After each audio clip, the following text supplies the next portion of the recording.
And with some help from an international agency, we are now in Prt2.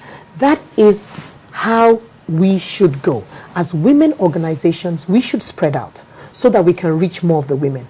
Now, in our networking meetings, which we organize every 2 months, you know. Just before you continue, are those networking meetings exclusive, or are they open to all women? Now they're open. For instance, we had a program where we invited Nigerian Export Promotion Council, we invited NAFDAC, and we had both men and women. We've had a program on encouraging women to get into the tax bracket, you know, to show them how to apply for their TIN number, to show them how to get their personal income tax, because we want to encourage women to do business properly, not just from the boot of their vehicles. So right now, we have been given some computers donated very kindly by Omatech Computers, and we have this resource center. And now we allow the women, look, even if you don't own a computer, come in, do some research in your field, get to find buyers. Look at the Export Promotion Council has told us that we have resources throughout the length and breadth of Nigeria. We have tantalite, we have gold, we have cashew, even Nigerian sand.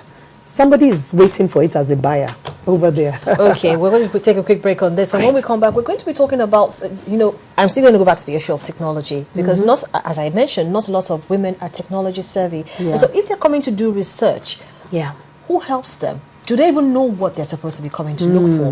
But we'll talk about all of this in just a moment. I've been speaking with Fire Williams. She's an entrepreneur, and we've been looking at women entrepreneurs as catalysts for economic growth in Nigeria. It's been quite interesting. We'll continue in just a moment.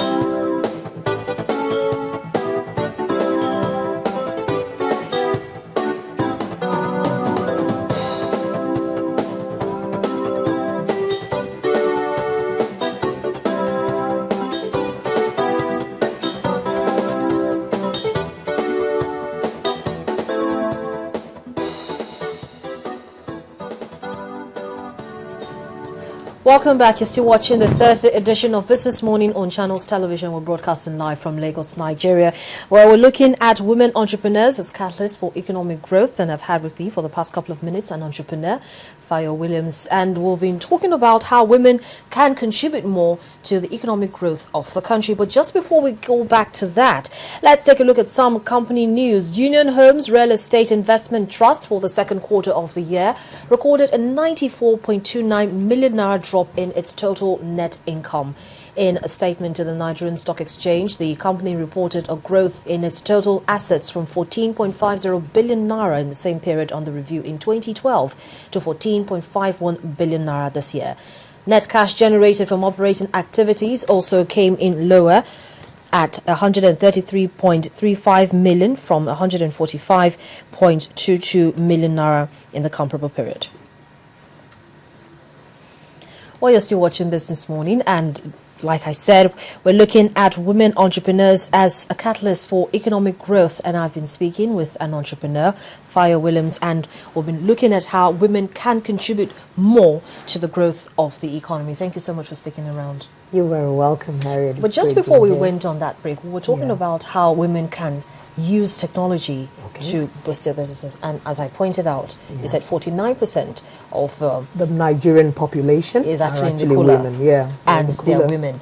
But we know that of this percentage, there are still some that are not technology savvy. And you said that your organization have actually put together some resources for such people. Now, these people don't have an idea of how to go about researching, which is probably one of the reasons why we have a lot of businesses closing up. So what can you do to encourage such ones to maintain their profile and even make it grow higher? Exactly.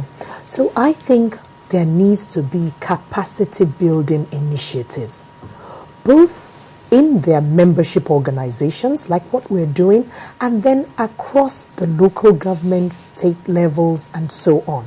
For For instance, the Lagos State government has some of these vocational centers, and they're teaching the women how to do their soap making, their tailoring, and so on.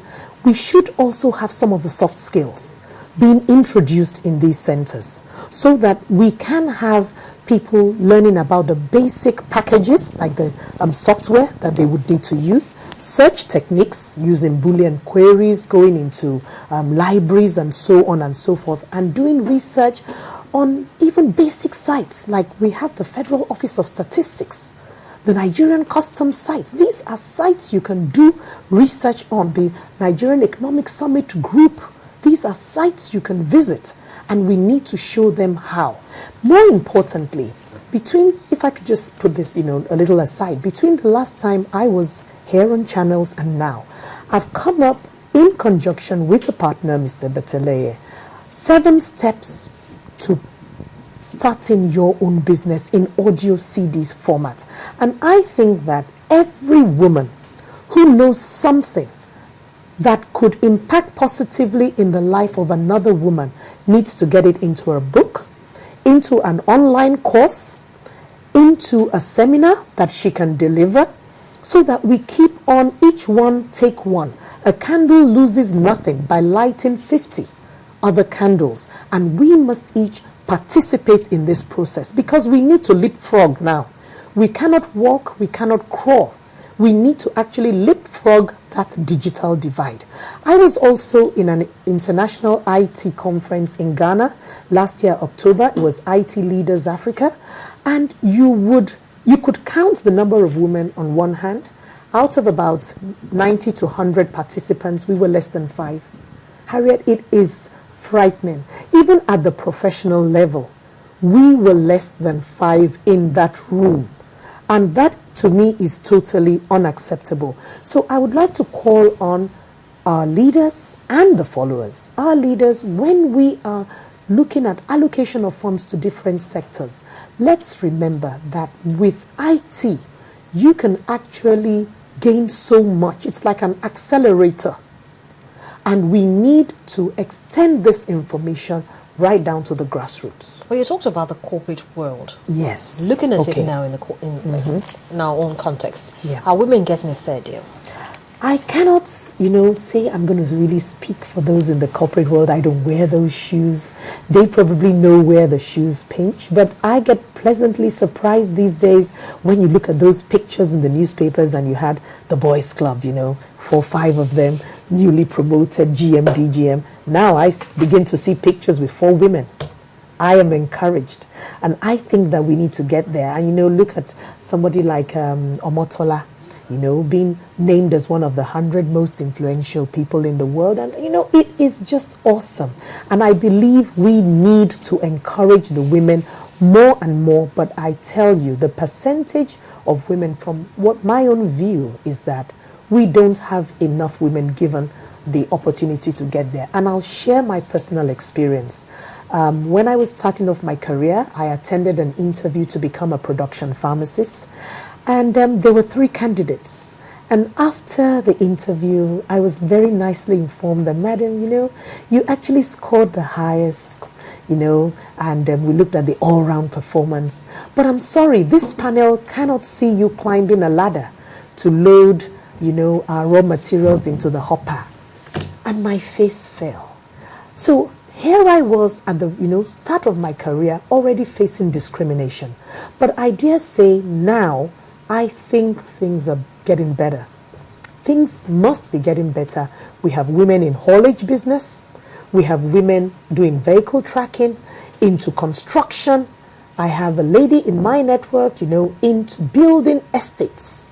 And that is the way to go. Women out there, you must be the best you can regardless. And that's just my message to them. Well, from corporate world, let's go to another sector where we know that the federal government is really trying to encourage active participation of both sexes, as the male and female. I'm talking about agriculture. Yeah. Now, we know that a lot of rural women are very enterprising, very. Especially as regards agriculture. Yes. Now, do you think the government is doing enough for this class of women? I think a lot more needs to be done. It's not quite one's place to, keep on criticizing, but let's look at the way things can be done. For instance, women traditionally